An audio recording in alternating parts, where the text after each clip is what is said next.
হয়তো দু একজন ফুটবলারের মতো একজন উঠতি তারকা হয়ে থেকেছে তো। অপরদিকে হয়তো স্বপ্ন পূরণ হতো একটা ক্লাবের, যে ক্লাবের সাথে সাধারণ মৌখিক একটা চুক্তি প্রায় হয়েই গেছিল। কিন্তু শেষ পর্যন্ত বার্সেলোনার তৎকালীন কোচ ফ্র্যাঙ্কো রাইকার্ড জানান, তাদের একজন খেলোয়াড় এই মুহূর্তে ইনজুরিতে আছে, মেসিকে ছাড়া যাবে না। সেই স্মৃতি রোমন্থন করতে গিয়ে আফসোস করেছে গেটাফের সভাপতি আনহেল তোরেস। সালটা 2004 সালের আগস্ট। বার্সেলোনার ক্যাম্প নুতে হাজির হন গেতাফের সভাপতি আনহেল তোরেস এবং ক্রীড়া পরিচালক আলফ্রেদো দোরো। তাদের লক্ষ্য একটাই, তরুণ মেসিকে গেতাফেতে নিয়ে আসা। কথা অনুযায়ী কাজও এগিয়ে গিয়েছিল, মৌখিক চুক্তিটা হয়েও গিয়েছিল। ভাবুন তো, সেদিন যদি সত্যি গেতাফের হয়ে মাঠে নামতেন লিওনেল মেসি, বিশ্ব ফুটবলের ইতিহাসটা হয়তো একেবারেই অন্যরকম হতো।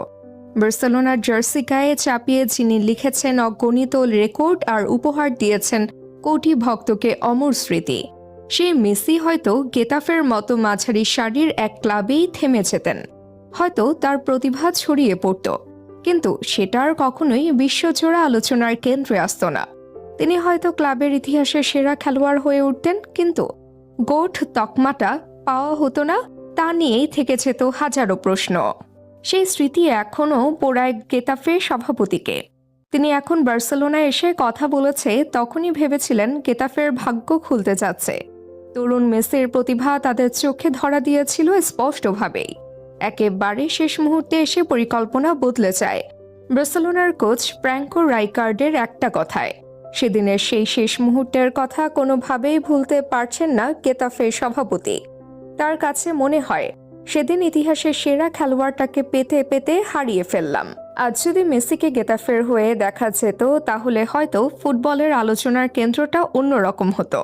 হয়তো আর্জেন্টিনা তারকাকে ঘিরে বানানো হতো এক ভিন্ন গল্প। কিন্তু বার্সেলোনার মেসি যেই কিংবদন্তির জন্ম দিয়েছে, সেটা হয়তো খুঁজে পাওয়া যেত না। তাই আজও প্রশ্ন জাগে, গেতাফেতে গেলে মেসি কি আদৌ হয়ে উঠতেন আজকের মেসি, নাকি হারিয়ে যেতেন মাঝারি ক্লাবের সীমিত আলোয়? হয়তো শেষ পর্যন্ত একটা ক্লাবের সেরা খেলোয়াড় হয়ে থাকতে পারতেন, কিন্তু কিংবদন্তি মেসি কিংবা বার্সা বয় মেসি হিসেবে খুঁজে পাওয়া যেত